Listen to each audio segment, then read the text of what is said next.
Hello दोस्तों, स्वागत है आप सभी का हमारे चैनल पर। आज की वीडियो में दोस्तों हम लोग जनगणना को कवर करने वाले हैं, सेंसस को। दोस्तों ये हर एक एग्जाम के लिए इम्पोर्टेंट रहेगा। ऐसे हमने लिमिटेड लिख दिया है, एनटीपीसी, एसएससी, बीपीएससी, लेकिन कोई भी एग्जाम हो जिसमें जीएस आता है उसमें जनगणना का रोल जरूर रहता है। इसलिए आप लोग जरूर वीडियो को अंत तक देखेंगे। इतने बेहतरीन तरीके से वन लाइनर फॉर्मेट में लाया हूँ क्वेश्चन को कि आपको मज़ा आ जाएगा याद करने में। वीडियो को भी अगर 2 से 3 बार देख लेते हैं तो आपको याद हो जाएगा। इस तरह से बताया हूँ दोस्तों हम सभी जानते हैं कि जनगणना जो होती है प्रत्येक 10 वर्ष पर एक बार होती है। कितने? प्रत्येक 10 वर्ष पर एक बार होती है। लेकिन दोस्तों 2021 में जनगणना होनी थी। कब दोस्तों? 2021 में। चूंकि इससे पहले कब हुआ था? 2011 में हुआ था। 2011 में अगर 10 जोड़िएगा तो 2021 होगा। तो यानी 2021 में जनगणना होनी थी, लेकिन नहीं हुई। इसलिए नहीं हुई कि 2021 में कोविड-19 का दौर था। तो कोविड के कारण इसको पोस्टपोन कर दिया गया। जनगणना 2021 का जनगणना 2021 को पोस्टपोन कर दिया गया, इसलिए नहीं हो पाई। इसलिए हम लोग 2011 का ही जनगणना अभी तक पढ़ रहे हैं और एग्जाम में भी 2011 से ही रिलेटेड क्वेश्चन आता है। इसी के डेटा को हम लोग पढ़ते हैं। क्योंकि 2021 में तो जनगणना हुई नहीं है। जब हुई नहीं है तो किसका पढ़ेंगे? जिससे इससे पहले हुआ है, 2011 में हुआ है, तो 2011 का ही हम लोग अभी तक पढ़ रहे हैं। चलते हैं दोस्तों अपने क्वेश्चन की ओर। ये रहा दोस्तों आपका पहला सवाल। भारत में जनगणना की शुरुआत कब और किसके कार्यकाल में हुई थी? दोस्तों भारत में जनगणना की शुरुआत सबसे पहले 1872 में हुई थी, लॉर्ड मेयो के कार्यकाल में। तो दोस्तों आपका आंसर हो जाएगा option number B. Option number B हो जाएगा। 1872 में लॉर्ड मेयो के कार्यकाल में भारत में जनगणना की शुरुआत सबसे पहले कब हुई थी? 1872 में। किसके कार्यकाल में? लॉर्ड मेयो के कार्यकाल में। चलते हैं अगले क्वेश्चन की ओर दोस्तों। अगला क्वेश्चन है हमारा, भारत में नियमित और वैज्ञानिक तरीके से जनगणना की शुरुआत कब और किसके कार्यकाल में हुई थी? दोस्तों भारत में जनगणना की शुरुआत सबसे पहले तो 1872 में हुई थी, लेकिन गैर वैज्ञानिक तरीके से। वो नियमित नहीं था, वो वैज्ञानिक रूप से नहीं था। लेकिन भारत में नियमित और वैज्ञानिक तरीके से जनगणना की शुरुआत कब हुई? 1881 में। कब हुई? 1881 में। किसके कार्यकाल में? लॉर्ड रिपन के कार्यकाल में। आपको यह भी बात याद रखनी है, 1881 में लॉर्ड रिपन के कार्यकाल में। तो आई होप कि आपको याद भी हो रहा होगा दोस्तों। ये टिक मार दे रहे हैं बढ़िया से। 1881 में लॉर्ड रिपन के कार्यकाल में। चलते हैं अगले क्वेश्चन की ओर। अगला क्वेश्चन है हमारा दोस्तों, अगला क्वेश्चन है, विश्व में पहली बार आधुनिक जनगणना कराने वाला देश कौन सा है? विश्व में पहली बार आधुनिक जनगणना कराने वाला देश कौन सा है? तो वो आपका हो जाएगा दोस्तों स्वीडन। क्या हो जाएगा दोस्तों? स्वीडन। कब कराया था? 1749 में कराया था। स्वीडन विश्व में पहली बार आधुनिक जनगणना कराया था। कब? 1749 में। चलते हैं अगले क्वेश्चन की ओर। अगला क्वेश्चन है हमारा, 2011 की जनगणना स्वतंत्र भारत की कौन सी क्रम की जनगणना थी? दोस्तों यहाँ एक कन्फ्यूजन होगा, ऐसे समझ के टिक मारना है। अगर ये सवाल में कंडीशन में, इस सवाल के कंडीशन में लगा देगा अगर स्वतंत्र भारत की, तो आपको 7वीं मारना है। ऑप्शन नंबर सी हो जाएगा। अगर पूछेगा 2011 की जनगणना स्वतंत्र भारत की कौन सी क्रम की जनगणना थी, तब तो 7वीं मारना है, अगर स्वतंत्र भारत लगाएगा तब। लेकिन अगर ऐसे नॉर्मली पूछ देगा 2011 की जनगणना भारत की कौन सी क्रम की जनगणना थी, तब आपको 15वीं मारना है। क्या मारना दोस्तों? 15वीं मारना है। 15वीं कब मारना है? जब आपके सवाल में स्वतंत्र भारत नहीं लगाएगा। लेकिन अगर जैसे स्वतंत्र भारत लगा दिया कि 2011 की जनगणना स्वतंत्र भारत की कौन सी क्रम की जनगणना थी, तब आपको 7वीं मारना है। लेकिन अगर ऐसे नॉर्मली पूछ देगा 2011 की जनगणना भारत की कौन सी क्रम की जनगणना थी, तब आपको 15वीं मारना है। आई होप कि आपको समझ में आ गया होगा। चलते हैं अगले क्वेश्चन की ओर। अगला क्वेश्चन है दोस्तों हमारा, अगला क्वेश्चन है दशकीय जनगणना की शुरुआत करने वाला पहला देश कौन सा है और कब की थी। दोस्तों जनगणना जो अपने देश में, भारत देश में भी जनगणना दशकीय होता है। दशकीय से मतलब क्या है, 10 वर्ष में एक बार। जनगणना कब होती है, 10 वर्ष में एक बार होती है। पिछले बार कब हुई थी अपने देश में, 2011 में। उसी को हम लोग पढ़ रहे हैं। क्यों पढ़ रहे हैं, 2011 के बाद 10 जोड़ दीजिए तो कितना होगा, 2021 में जनगणना होना था, लेकिन कोविड-19 के कारण, कोविड जो आ गया उसके कारण जनगणना पोस्टपोन्ड कर दिया गया जनगणना को। इसलिए हम लोग क्या पढ़ रहे हैं, 2011 का ही जनगणना अभी तक पढ़ रहे हैं, उसी के डेटा को हम लोग पढ़ रहे हैं। तो क्या है दोस्तों, 10 के जनगणना। तो 10 के जनगणना की शुरुआत कराने वाला पहला देश कौन सा था, तो अमेरिका था। कौन था, अमेरिका। कब कराया था, 1790 में। 10 के जनगणना की शुरुआत कराने वाला पहला देश कौन सा है, अमेरिका है, और 1790 में कराया था। चलते हैं अगले क्वेश्चन की ओर। अगला क्वेश्चन है हमारा दोस्तों, भारतीय संविधान के किस अनुच्छेद के तहत जनगणना संघ का विषय है। अपना जो दोस्तों भारतीय संविधान है, ये इस संविधान का जो अनुच्छेद, आर्टिकल है, अनुच्छेद 246, इसके तहत जनगणना संघ का विषय है। किसका विषय है दोस्तों, संघ का विषय है। भारतीय संविधान के किस अनुच्छेद के तहत जनगणना संघ का विषय है, तो आपको आंसर में दे देना है अनुच्छेद 246 के तहत। चलते हैं अगले क्वेश्चन की ओर। अगला क्वेश्चन है हमारा दोस्तों, 2011 की जनगणना भारत की कौन सी जनगणना थी या कौन सी क्रम की जनगणना थी, तो आपको मार देना है 15वीं। यही हम पीछे में बताए थे, स्वतंत्र भारत अगर लगाएगा तब 7वीं मारना है, लेकिन यहाँ लगाया है, यहाँ नॉर्मली पूछ दिया है। 2011 की जनगणना भारत की कौन सी जनगणना थी, तो आपको मार देना है 15वीं। चलते हैं अगले क्वेश्चन की ओर। अगला क्वेश्चन है हमारा दोस्तों, 2011 की जनगणना का शुभंकर क्या था, मैस्कॉट क्या था। 2011 की जनगणना का शुभंकर क्या था, तो आपको क्या मारना है, टिक। ऑप्शन नंबर ए, प्रगणक शिक्षिका। अगर पूछ दे 2011 की जनगणना का शुभंकर क्या था, तो आपको आंसर में क्या जवाब देना है, प्रगणक शिक्षिका, प्रगणक शिक्षिका। चलते हैं अगले क्वेश्चन की ओर। अगला क्वेश्चन है हमारा दोस्तों, केंद्रीय गृह मंत्री पी चिदम्बरम ने 2011 की जनगणना के शुभंकर का अनावरण कब किया था, तो आपका आंसर हो जाएगा ऑप्शन नंबर ए, 2 फरवरी 2011 को।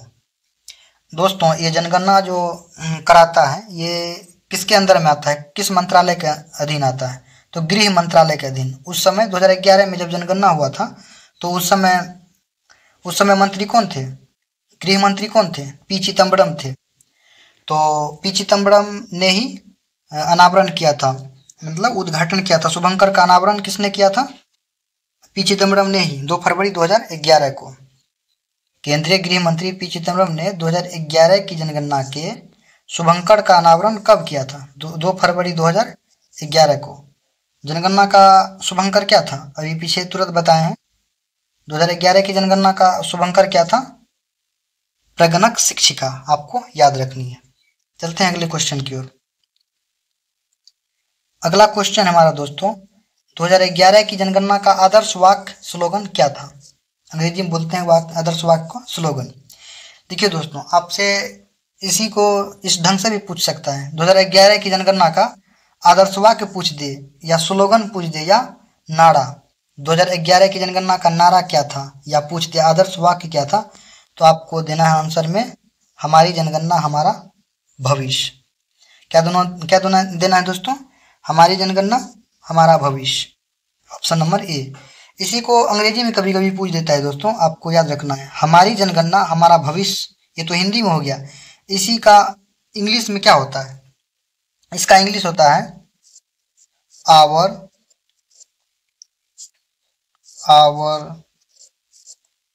Our census our future.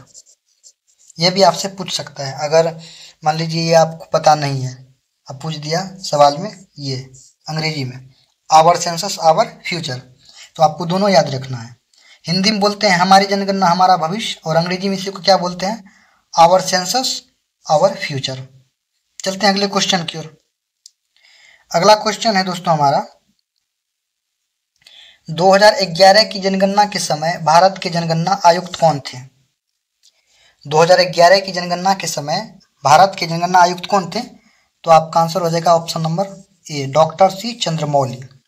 Doctor C Chandramouli थे 2011 की जनगणना के समय जनगणना आयुक्त। आपको ये बात याद रखनी है, बहुत इंपॉर्टेंट है दोस्तों।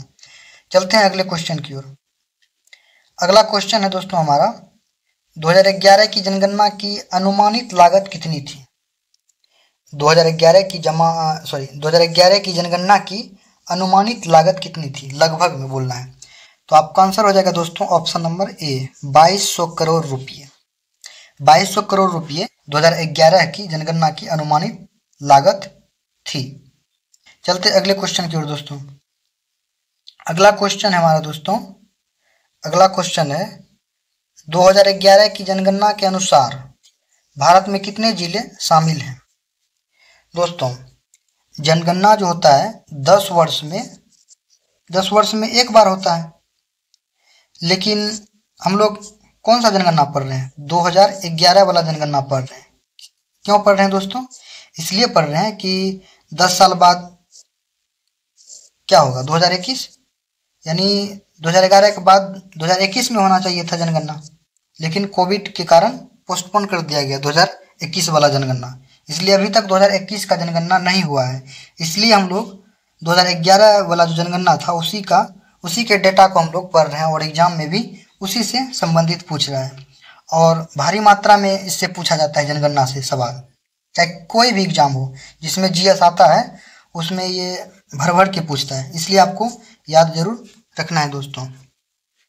2011 की जनगणना के अनुसार भारत में कितने जिले शामिल हैं? तो ऑप्शन नंबर ए हो जाएगा दोस्तों, 640। चलते हैं अगले क्वेश्चन की ओर। अगला क्वेश्चन है दोस्तों हमारा, अगला क्वेश्चन है 2011 की जनगणना के अनुसार सर्वाधिक जनसंख्या वाला जिला कौन सा है? 2011 की जनगणना के अनुसार सर्वाधिक जनसंख्या वाला जिला कौन सा है? तो आपका आंसर हो जाएगा ऑप्शन नंबर ए, थाने। महाराष्ट्र में है ये जिला, थाने जो है जिला है महाराष्ट्र का। तो सर्वाधिक जनसंख्या वाला जिला है कौन? थाने है, जो कि महाराष्ट्र में है। चलते हैं अगले क्वेश्चन की ओर। अगला क्वेश्चन है दोस्तों हमारा, अगला क्वेश्चन है 2011 की जनगणना के अनुसार न्यूनतम जनसंख्या वाला जिला कौन सा है? वो तो सर्वाधिक वाला था, न्यूनतम वाला हो जाएगा ऑप्शन नंबर ए, दिबांग वैली, जो कि अरुणाचल प्रदेश में स्थित है। ये जिला दिबांग वैली कहाँ है? जिला स्थित अरुणाचल प्रदेश में है। ये न्यूनतम जनसंख्या वाला जिला है दिबांग वैली 2011 के जनगणना के अनुसार। चलते हैं अगले क्वेश्चन की ओर दोस्तों। अगला क्वेश्चन है हमारा दोस्तों, 2011 की जनगणना के अनुसार सबसे अधिक जनसंख्या घनत्व वाला राज्य कौन सा है? सबसे अधिक जनसंख्या घनत्व वाला राज्य कौन सा है? तो आपका आंसर हो जाएगा ऑप्शन नंबर बी। चलते हैं दोस्तों अगले क्वेश्चन की ओर। अगला क्वेश्चन है दोस्तों हमारा, 2011 की जनगणना के अनुसार भारत का जनसंख्या घनत्व कितना है? वो तो बिहार का था, सॉरी, सबसे अधिक जनसंख्या घनत्व अगर पूछेगा, सबसे अधिक जनसंख्या घनत्व वाला राज्य तो बिहार हो जाएगा। यहाँ क्या बोल रहा है क्वेश्चन, 2011 की जनगणना के अनुसार भारत का जनसंख्या घनत्व कितना है? आपका आंसर हो जाएगा ऑप्शन नंबर ए, 382 व्यक्ति प्रति वर्ग किलोमीटर।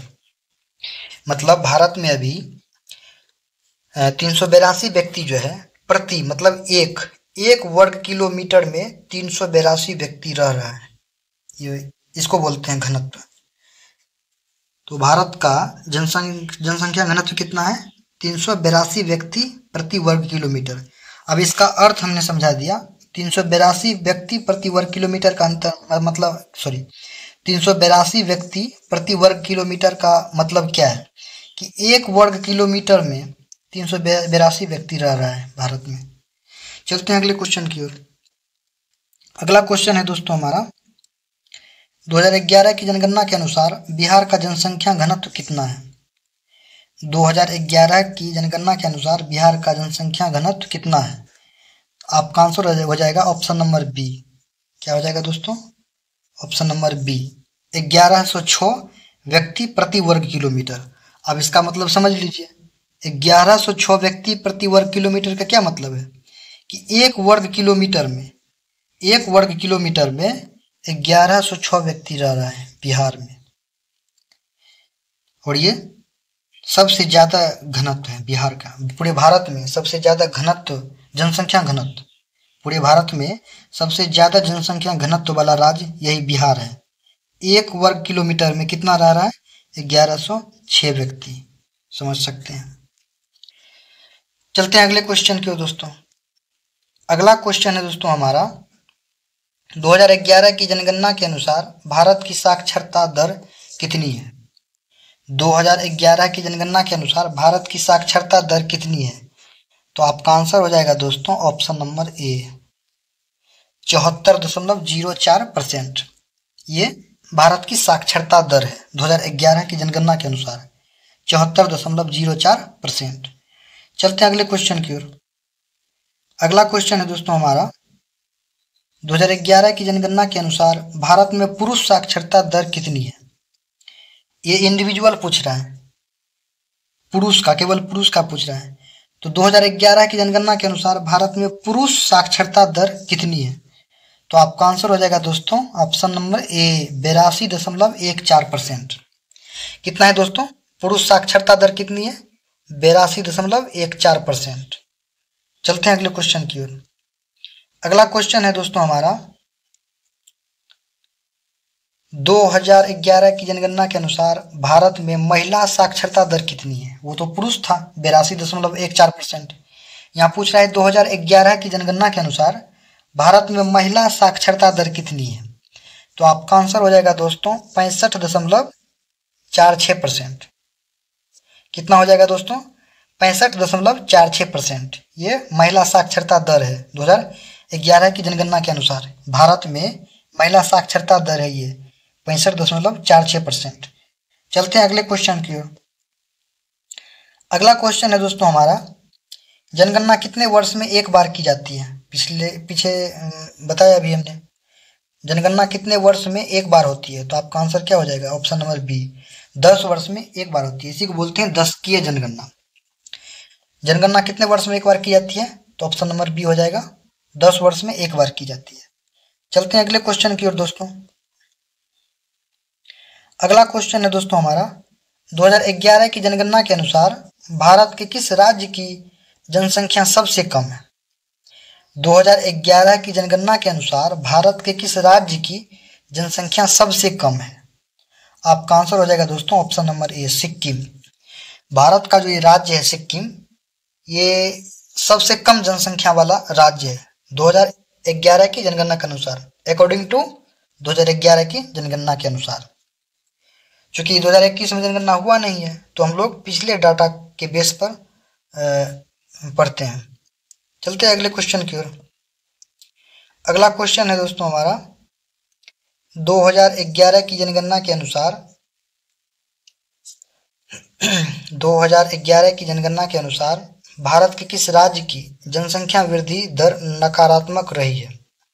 क्वेश्चन फिर से समझिए दोस्तों, आपको याद रखना है। 2011 की जनगणना के अनुसार भारत के किस राज्य की जनसंख्या वृद्धि दर नकारात्मक रही है? नकारात्मक से मतलब है दोस्तों 2011 में जनसंख्या जो था वो बढ़ा नहीं और घट ही गया, उल्टे घट ही गया। किसका? नागालैंड का। नागालैंड में नकारात्मक वृद्धि दर रहा। कितना रहा था? -0.58%। इतना नकारात्मक, इतना घटा था। वृद्धि के बजाय क्या हो गया था? घट गया था। -0.58% का नकारात्मक यानी घट गया था। चलते अगले क्वेश्चन की ओर। अगला क्वेश्चन है दोस्तों हमारा, 2011 की जनगणना के अनुसार नागालैंड की जनसंख्या वृद्धि दर कितनी रही? अभी तुरंत हमने बताया, ऑप्शन नंबर ए हो जाएगा, -0.58%। इतना का गिरावट हो गया था। 2011 की जनगणना के अनुसार नागालैंड की जनसंख्या वृद्धि दर कितनी रही थी? -0.58%। चलते हैं अगले क्वेश्चन की ओर।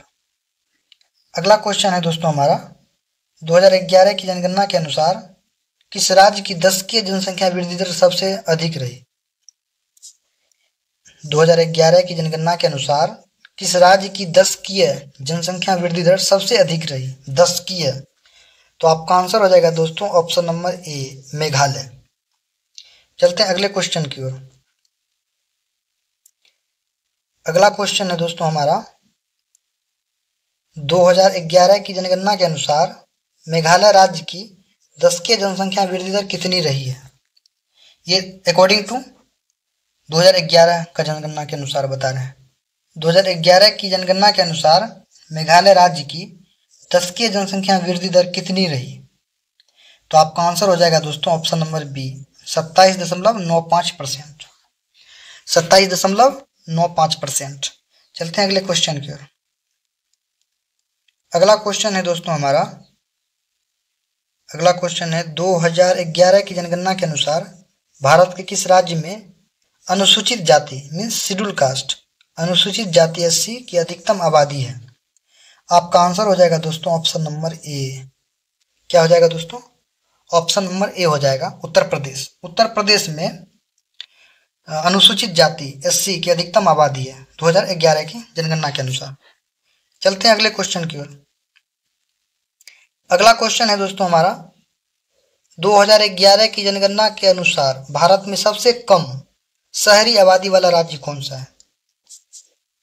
फिर से पढ़िए दोस्तों, 2011 की जनगणना के अनुसार भारत में सबसे कम शहरी आबादी वाला राज्य कौन सा है? तो आपका आंसर हो जाएगा दोस्तों option number B, Sikkim. Sikkim जो है सबसे कम शहरी आबादी वाला राज्य है 2011 की जनगणना के अनुसार। चलते हैं अगले क्वेश्चन की ओर। अगला क्वेश्चन है दोस्तों हमारा, अगला क्वेश्चन है 2011 की जनगणना के अनुसार ग्रामीण भारत का लिंगानुपात क्या है? Sex ratio. 2011 की जनगणना के अनुसार ग्रामीण भारत का लिंगानुपात क्या है? तो आपका आंसर हो जाएगा दोस्तों ऑप्शन नंबर ए, 949। लिंगानुपात समझते हैं दोस्तों? प्रत्येक 1000 पुरुष पर कितना? 1000 पुरुष पर जितना महिला होगी वो उसका उतना लिंगानुपात होता है, ठीक ना? 1000 पुरुष पर काउंट किया जाता है महिला को, ठीक? आपको समझ में आ गया होगा। देखिए 2011 की जनगणना के अनुसार ग्रामीण भारत का लिंगानुपात क्या है? लिंगानुपात से मतलब समझिए, ये 949 जो है ये महिला है। क्या है? ये महिला है। ये महिला है, कितना पे है? 1000 पुरुष पे। 1000 पुरुष पे है ये 949। कहने का मतलब है कि ग्रामीण भारत में जो है, ग्रामीण भारत का लिंगानुपात है तो यानी 949 महिला है, 1000 पुरुष है, यानी पुरुषों की संख्या ज्यादा है, महिला कम है। आपको समझाने का मतलब ये था कि लिंगानुपात कैसे काउंट किया जाता है। 1000 पुरुष पर, आपको याद रखना, 1000 पुरुष पर जितना महिला होगी वो उसका लिंगानुपात होता है। चलते हैं अगले क्वेश्चन की ओर। अगला क्वेश्चन है दोस्तों हमारा, 2011 की जनगणना के अनुसार शहरी भारत का लिंगानुपात क्या है? आपका आंसर हो जाएगा दोस्तों 929, ऑप्शन नंबर ए। अगर पूछ दे ग्रामीण भारत का तो 900 हो जाएगा, ग्रामीण भारत का 949, ठीक ना? 949 ग्रामीण भारत का, लेकिन अगर शहरी का पूछ दे तो 929 हो जाएगा। दोनों हमने बता दिया, ठीक? 2011 की जनगणना के अनुसार शहरी भारत का लिंगानुपात क्या है? तो 929। चलते हैं अगले क्वेश्चन की ओर। अगला क्वेश्चन है दोस्तों हमारा, 2011 की जनगणना के अनुसार भारत की सबसे अधिक बोली जाने वाली भाषा कौन सी है? तो आपका आंसर हो जाएगा दोस्तों ऑप्शन नंबर ए, हिंदी, ठीक? इसके बाद अगर बोलेगा, इसके बाद बोली जाने वाली सबसे अधिक बोली जाने वाली भाषा कौन सा है? हिंदी के बाद तो बंगाली हो जाएगा। क्या हो जाएगा? बंगाली हो जाएगा। इसके बाद मराठी हो जाएगा। आगे भी आगे है इस सवाल, लेकिन हमने बता दिया, हिंदी के बाद बंगाली है, बंगाली के बाद मराठी है। चलते हैं अगले क्वेश्चन की ओर। अगला क्वेश्चन है दोस्तों हमारा,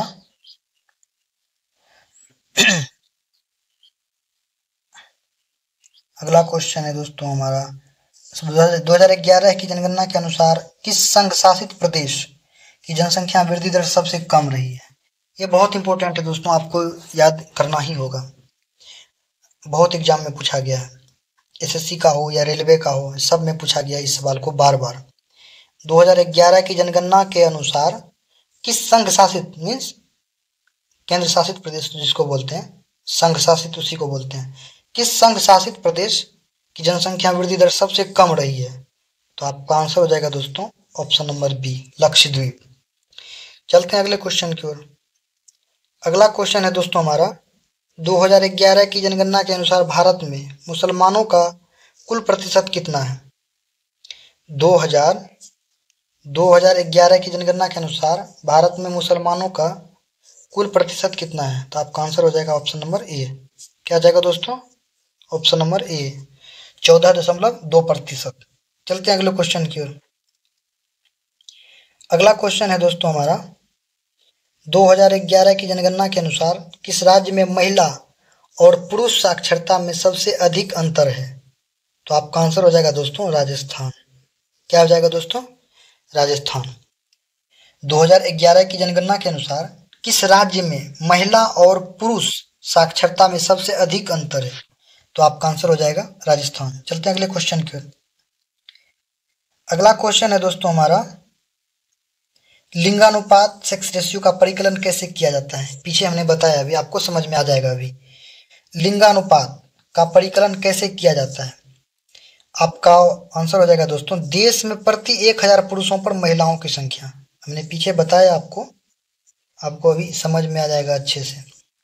बोले थे ना कि प्रत्येक 1000 पुरुष पर महिलाओं की संख्या जो होती है वो लिंगानुपात होता है उसका उतना। तो वही पूछ रहा है कि लिंगानुपात का परिकलन कैसे किया जाता है? तो आपको बोल देना है प्रति 1000 पुरुषों पर महिलाओं की संख्या। चलते अगले क्वेश्चन की ओर।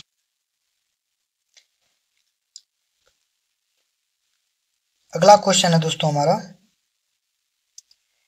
2011 की जनगणना के अनुसार किस केंद्र शासित प्रदेश में महिला जनसंख्या 2011 की जनगणना के अनुसार किस केंद्र शासित प्रदेश में महिला जनसंख्या पुरुष जनसंख्या से अधिक है? ये 2011 की जनगणना के अनुसार किस केंद्र शासित प्रदेश में महिला जनसंख्या पुरुष जनसंख्या से अधिक है? तो आपका आंसर हो जाएगा दोस्तों ऑप्शन नंबर डी, पुदुचेरी। चलते अगले क्वेश्चन की ओर। अगला क्वेश्चन है दोस्तों हमारा, 2011 की जनगणना के अनुसार किस केंद्र शासित प्रदेश का लिंगानुपात 1037 है? आपको याद रखना है दोस्तों, आपका आंसर हो जाएगा ऑप्शन नंबर सी, पुदुचेरी। ये पुदुचेरी का उच्चतम लिंगानुपात है, ये आपको याद रखना है दोस्तों। पुदुचेरी केंद्र शासित प्रदेश है, इसका उच्चतम लिंगानुपात है 1037। चलते अगले क्वेश्चन की ओर।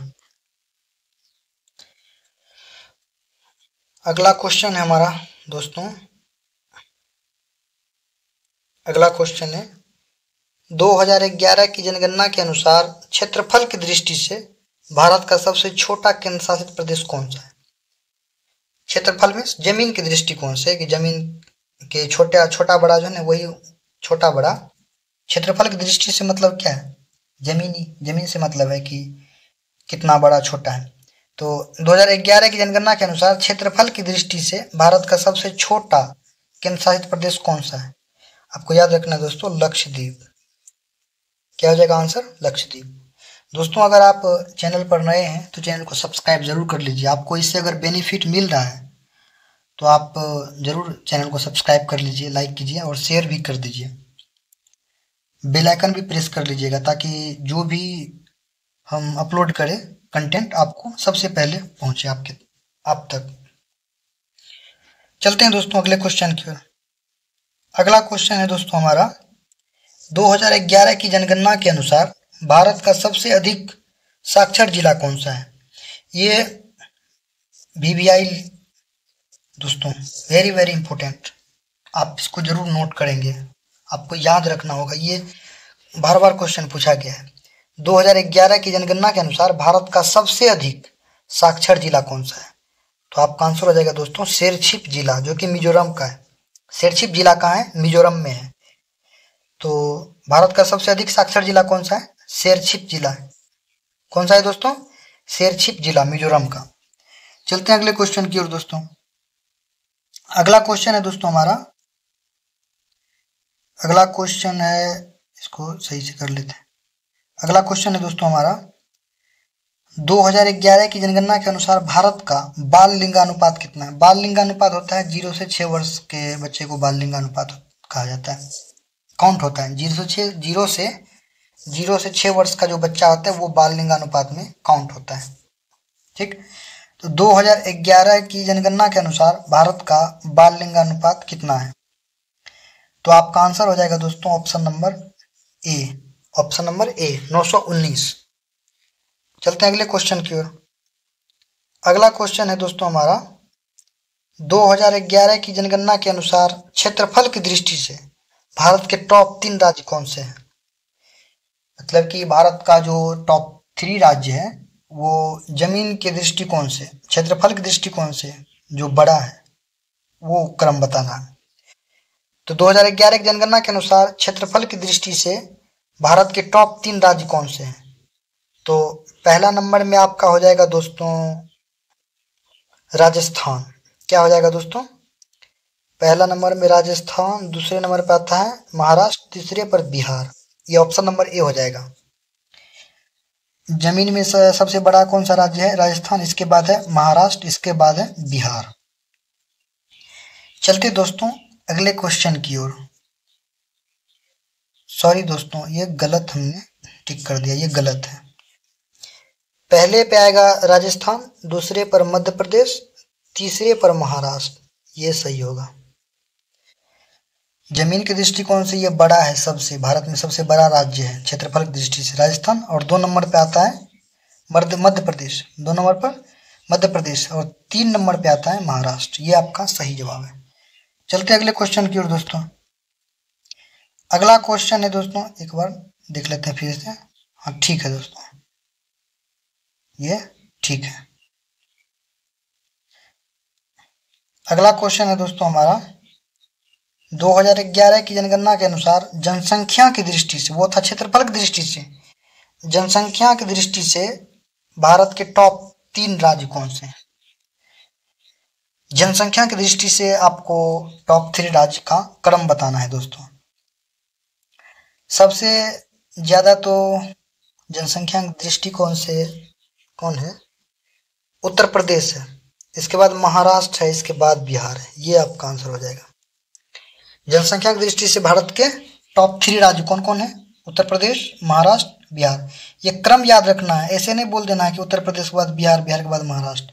ये क्रम है। सबसे ज़्यादा जनसंख्या उत्तर प्रदेश में, इसके बाद है महाराष्ट्र में, और इसके बाद है बिहार में। 3 नंबर पर बिहार आता है जनसंख्या के दृष्टिकोण से। चलते अगले क्वेश्चन की ओर दोस्तों। अगला क्वेश्चन है दोस्तों हमारा, 2011 की जनगणना के अनुसार अभी तक गांव में रहने वाले भारतीयों का प्रतिशत क्या है? आपको समझना है। 2011 की जनगणना के अनुसार अभी तक गांव में रहने वाले भारतीयों का प्रतिशत कितना है? क्या है? आपका आंसर हो जाएगा दोस्तों 68.8%। क्या हो जाएगा दोस्तों? 68.8%। अभी भी 68.8% जो है गांव में निवास करता है। चलते अगले क्वेश्चन की ओर दोस्तों। अगला क्वेश्चन दोस्तों हमारा है, 2011 की जनगणना के अनुसार किस राज्य में ग्रामीण और शहरी दोनों क्षेत्रों में सबसे कम बाल लिंगानुपात है? 0 से 6 वर्ष का बच्चा जो है इसको काउंट किया जाता है बाल लिंगानुपात में। तो 2011 की जनगणना के अनुसार किस राज्य में ग्रामीण और शहरी दोनों क्षेत्रों में सबसे कम बाल लिंगानुपात है? आपका आंसर हो जाएगा दोस्तों ऑप्शन नंबर बी, हरियाणा। चलते हैं अगले क्वेश्चन की ओर। अगला क्वेश्चन दोस्तों हमारा है, 2011 की जनगणना के अनुसार हरियाणा का बाल लिंगानुपात कितना है जो कि सबसे कम है? ऑप्शन नंबर बी है 834। 2011 की जनगणना के अनुसार हरियाणा का बाल लिंगानुपात कितना है? 834। आपको याद रखनी है। चलते हैं दोस्तों अगले क्वेश्चन की ओर। अगला क्वेश्चन दोस्तों हमारा है, 2011 की जनगणना के अनुसार भारत का लिंगानुपात कितना है? Sex ratio. ये ओवरऑल पूरा भारत का पूछ दिया है कि 2011 की जनगणना के अनुसार भारत का लिंगानुपात कितना है। तो आपका आंसर हो जाएगा दोस्तों ऑप्शन नंबर बी, 1000 पुरुष पर 943 महिला। 1000 पुरुषों पर 943 महिला है। मतलब आप समझ सकते हैं बीच में जो जितना डिफरेंस है तो कुमारा ही रहेगा। 1000 पुरुष पर 943 महिला ही है, समझ रहे हैं। चलते दोस्तों अगले क्वेश्चन की ओर। अगला क्वेश्चन है दोस्तों हमारा, 2011 की जनगणना के अनुसार भारत में अनुसूचित जनजातियों की जनसंख्या का प्रतिशत कितना है। 2011 की जनगणना के अनुसार भारत में अनुसूचित जनजाति, इसको एसटी बोलते हैं, शेड्यूल्ड ट्राइब, अनुसूचित जनजातियों की जनसंख्या का प्रतिशत कितना है। 8.6%। कितना है दोस्तों, 8.6%। चलते हैं दोस्तों अगले क्वेश्चन की ओर। अगला क्वेश्चन दोस्तों हमारा है, 2011 की जनगणना के अनुसार भारत में पुरुष और क्या है दोस्तों, 2011 की जनगणना के अनुसार भारत में पुरुष और महिला साक्षरता दर के बीच अंतर कितना है। तो आपका आंसर हो जाएगा दोस्तों ऑप्शन नंबर ए, 16.68%। 16.68%। ये कैसे हुआ, कह रहा है कि भारत में पुरुष और महिला, तो पूरे भारत में पुरुष साक्षरता दर कितना है, 82.14%। और महिला साक्षरता दर कितनी है पूरा भारत में, 65.46%। आप इसको माइनस कर दीजिए, 14 में से 6 गया 8, 10 में से 9 गया 1, 11 में से 5 गया 6, 7 में से 6 गया 1, अन गया। यही अंतर है, इसी का अंतर पूछ रहा है। 16 ये 6 है दोस्तों, ये 10 में 4 गया 6, हाँ, ये 16.68% कितना है, इसी अंतर को पूछ रहा है, ये समझाना चाह रहे हैं दोस्तों। चलते हैं अगले क्वेश्चन की ओर। अगला क्वेश्चन है दोस्तों हमारा, 2011 की जनगणना के अनुसार भारत के किस शहर में सबसे अधिक जनसंख्या दर्ज की गई है। सबसे अधिक जनसंख्या दर्ज की गई है भारत के किस शहर में, मुंबई और दिल्ली में। आपका आंसर हो जाएगा दोस्तों मुंबई और दिल्ली में। चलते हैं अगले क्वेश्चन की ओर। अगला क्वेश्चन है दोस्तों हमारा, 2011 की जनगणना के अनुसार भारत के किस केंद्र शासित प्रदेश में न्यूनतम लिंगानुपात पाया गया है। इसको एक बार फिर से देखिए, 2011 की जनगणना के अनुसार भारत के किस केंद्र शासित प्रदेश में न्यूनतम लिंगानुपात पाया गया है। आपका आंसर हो जाएगा दोस्तों ऑप्शन नंबर ए, दमन और दीव में। चलते हैं अगले क्वेश्चन की ओर। अगला क्वेश्चन दोस्तों हमारा, 2011 की जनगणना के अनुसार केरल का लिंगानुपात कितना है, सेक्स रेशियो। केरल का सेक्स रेशियो मीन्स लिंगानुपात कितना है, 1084। समझ रहे हैं दोस्तों, 1084 क्या है, ये महिला है। 1084 क्या है, महिला है, जबकि 1000 पुरुष पर ही काउंट होता है महिला, वो उसका वो जितना होता है 1000 पुरुष पर जितना महिला, वो उसका उतना लिंगानुपात होता है। यानी यहाँ फीमेल की संख्या ज़्यादा है, महिला की संख्या 84 अधिक है। केरल में 184 क्या है, 1084 क्या है, महिला है, पुरुष कितना है, 1000 है। चलते दोस्तों अगले क्वेश्चन की ओर। आपको समझ में आ रहा होगा लिंगानुपात कैसे काउंट किया जाता है, 1000 पुरुष पर किया जाता है। तो केरल का लिंगानुपात कितना है दोस्तों, 1084। चलते हैं अगले क्वेश्चन की ओर। अगला क्वेश्चन दोस्तों हमारा, अगला क्वेश्चन हमारा 2011 की जनगणना के अनुसार भारत में लगभग कितने प्रतिशत घरों में अभी भी खाना पकाने के लिए जलाऊ लकड़ी का उपयोग किया जाता है। समझ रहे हैं दोस्तों, 2011 की जनगणना के अनुसार भारत में लगभग कितने प्रतिशत घरों में अभी भी खाना पकाने के लिए जलाऊ लकड़ी का उपयोग किया जाता है। आपका आंसर हो जाएगा दोस्तों ऑप्शन नंबर सी, 50%। चलते हैं अगले क्वेश्चन की ओर। अगला क्वेश्चन दोस्तों हमारा, 2011 की जनगणना के अनुसार भारत में सबसे बड़ा धार्मिक अल्पसंख्यक समुदाय कौन सा है। आपका आंसर हो जाएगा दोस्तों ऑप्शन नंबर सी, मुस्लिम। चलते हैं अगले क्वेश्चन की ओर। अगला क्वेश्चन दोस्तों हमारा, 2011 की जनगणना के अनुसार भारत की आबादी का कुल टोटल भारत की आबादी का लगभग कितना प्रतिशत लोग मुस्लिम धर्म के हैं? आंसर हो जाएगा सी, 14.2%। इतना मुस्लिम है टोटल भारत का। चलते अगले क्वेश्चन की ओर दोस्तों।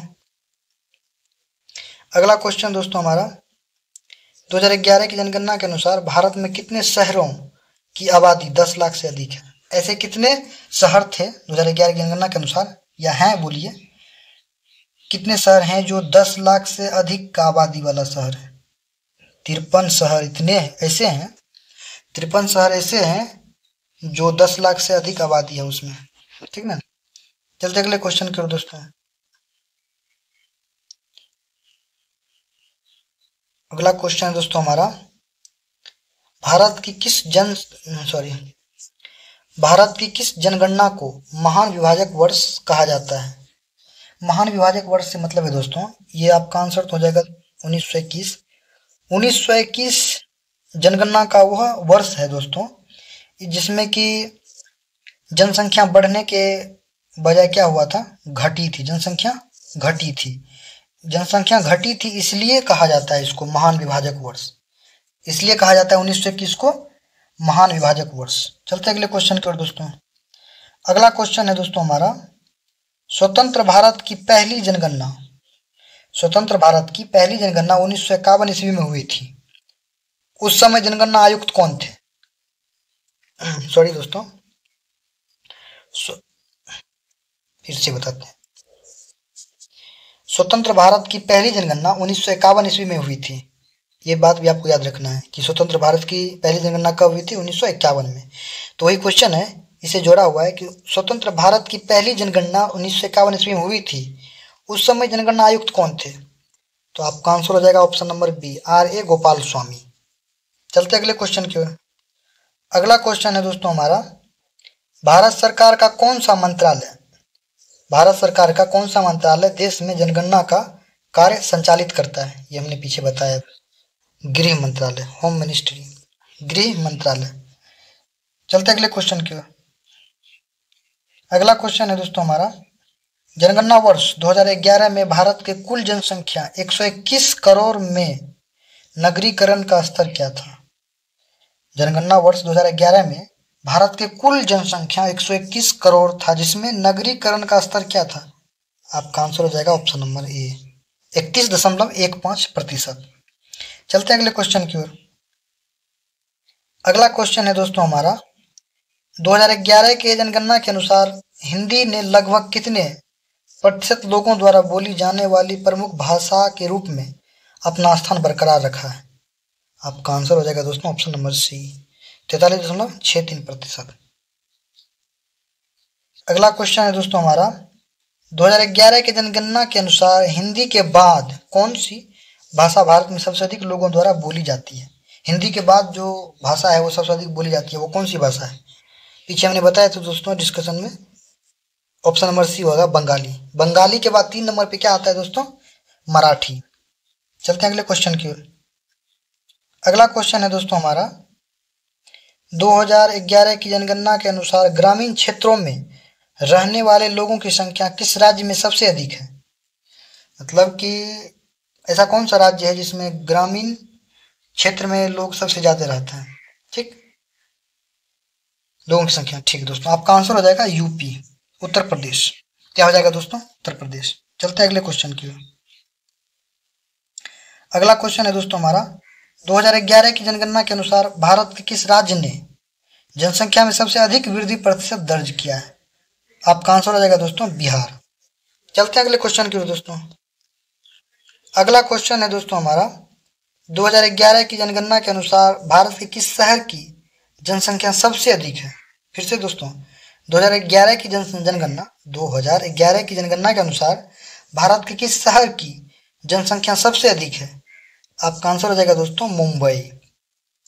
चलते हैं दोस्तों अगले क्वेश्चन की ओर।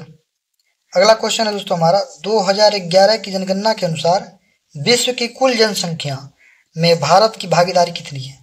यानी विश्व की जो कुल जनसंख्या है उसका कितना प्रतिशत भारत की जनसंख्या है, ये सवाल का मतलब है। तो आपका आंसर हो जाएगा दोस्तों ऑप्शन नंबर बी, 17.5%। आप 17.5% बोल सकते हैं। चलते हैं अगले क्वेश्चन की ओर दोस्तों। अगला क्वेश्चन है दोस्तों हमारा, 2011 की जनगणना के अनुसार 2001 से 2011 तक 2001 से 2011 तक भारत की जनसंख्या में वार्षिक वृद्धि दर कितनी है? आपका आंसर हो जाएगा दोस्तों 1.64%। क्या हो जाएगा दोस्तों? 1.64%। चलते हैं अगले क्वेश्चन की ओर। अगला क्वेश्चन है दोस्तों, 2011 की जनगणना के अनुसार उत्तर प्रदेश की जनसंख्या भारत की कुल जनसंख्या का कितना प्रतिशत है? आपका आंसर हो जाएगा दोस्तों 16.5%, 16.5%। चलते हैं अगले क्वेश्चन की ओर। अगला क्वेश्चन है हमारा, 2011 की जनगणना के अनुसार भारत के किस राज्य की साक्षरता दर सबसे कम है? बिहार। बहुत अनपढ़ लोग दोस्तों बिहार में। Option number C. हम भी बिहार से ही बिलोंग करते दोस्तों, इसे बुरा नहीं मानना है, एक्चुअल बात है। 2011 की जनगणना के अनुसार भारत के किस राज्य की साक्षरता दर सबसे कम है? तो बिहार। चलते हैं अगले क्वेश्चन की ओर दोस्तों। अगला क्वेश्चन है, 2011 की जनगणना के अनुसार भारत के किस राज्य में साक्षरता दर सबसे अधिक है? दोस्तों ऑप्शन नंबर ए, केरल। केरल में सबसे अधिक साक्षरता दर है। चलते हैं द एंड हो गया दोस्तों। क्वेश्चन इतना ही था। आई होप कि आपको समझ में आया होगा, और ये दोस्तों हर एक एग्ज़ाम के लिए बेनिफिशियल है। तो आप अगर चैनल पर नए हैं दोस्तों तो चैनल को सब्सक्राइब ज़रूर कर लीजिए, और आपको किस टॉपिक पर वीडियो चाहिए आप कमेंट में ज़रूर सजेस्ट करें, ताकि उस टॉपिक पर हम वीडियो बना सकें आप लोग के डिमांड के मुताबिक। मिलते हैं नेक्स्ट वीडियो में दोस्तों, तब तक के लिए धन्यवाद। Thanks for watching this video.